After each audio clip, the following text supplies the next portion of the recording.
Assalamualaikum warahmatullahi wabarakatuh. Perkenalkan, nama saya Jumrau Masuki dan saya Puguta Palia. Di sini kami berdua akan mempresentasikan materi kami dengan judul Keterkaitan Pendidikan dan Pembangunan. Pendidikan sangat berkaitan erat dengan pembangunan. Pendidikan merupakan usaha untuk diri manusia dan mampu menghasilkan sumber daya manusia yang menunjang pembangunan. Sedangkan pembangunan merupakan usaha diri dari manusia dan dapat menunjang pendidikan, pembinaan, penyelidikan suatu, dan seterusnya. Peran pendidikan berpengaruh dalam pembangunan suatu negara, karena negara yang maju sudah pasti memiliki untuk pendidikan yang sangat baik di negaranya.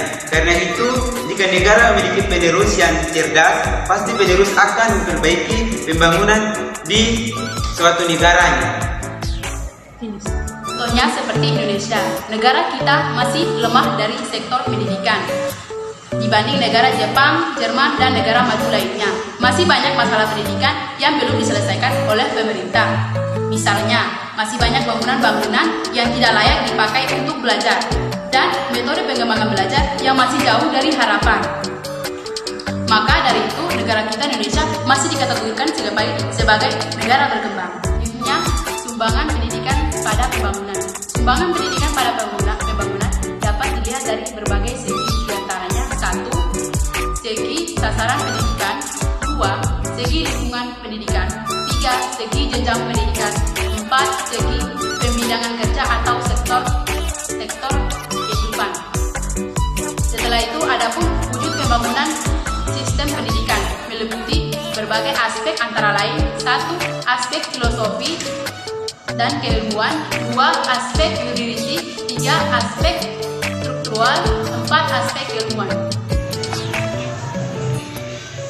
Sumbangan pendidikan pada pembangunan. 1. Segi sasaran pendidikan. Pendidikan adalah usaha sadar yang ditujukan kepada peserta didik agar menjadi manusia yang berkepribadian kuat dan utuh serta moral yang tinggi. Jadi, tujuan citra manusia pendidikan adalah terwujudnya citra manusia yang dapat menjadi sumber daya pembangunan yang manusiawi. 2. Segi lingkungan pendidikan. A. Lingkungan keluarga. Di dalam lingkungan keluarga, anak dilatih berbagai kebiasaan yang baik tentang hal-hal yang berhubungan dengan kecekatan, kesopanan, dan moral. B. Lingkungan sekolah. Peserta didik dibimbing untuk memperluas bekal yang diperoleh dari lingkungan kerja keluarganya, berupa pengetahuan, keterampilan, dan sikap. C. Lingkungan masyarakat. Peserta didik memperoleh bekal praktis untuk berbagai jenis pekerjaan, khususnya mereka yang tidak sempat melanjutkan proses pembelajarannya melalui jalur formal. 3. Segi jenjang pendidikan. Jenjang pendidikan dasar, pendidikan menengah, dan pendidikan tinggi memberikan bekal pada peserta didik secara berkesinambungan. 4. Segi pembidangan kerja. Menurut sektor kehidupan meliputi bidang ekonomi, hukum, sosial, politik, keuangan, perhubungan, dan komunikasi, pertanian, pertambangan, pertahanan, dan lain-lainnya. Merupakan aktivitas pembinaan, pengembangan, dan pengisian bidang-bidang kerja tersebut agar dapat memenuhi hajat hidup warga negara sebagai suatu bangsa, sehingga tetap jaya dalam kancah kehidupan antara bangsa-bangsa di dunia.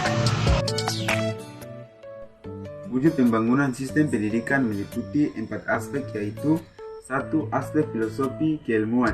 Beberapa pengharapan tujuan nasional pendidikan, rumusan tujuan nasional yang tentunya memberikan peluang bagi pengembangan sifat hakikat manusia yang bersifat kodrati, yang berarti pula bersifat wajar. 2. Aspek yuridis. Undang-Undang Dasar 1945 sebagai landasan hukum pendidikan sifatnya relatif, tetapi beberapa pasal melandasi pendidikan, baik yang sifatnya eksplisit pasal 31 ayat 1 dan 2 pasal 32, maupun yang implisit pasal 27 ayat 1 dan 2 pasal 34. 3. Aspek struktural.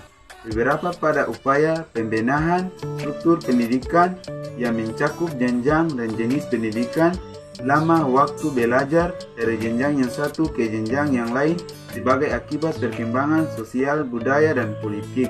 4. Aspek kurikulum merupakan sarana pencapaian tujuan.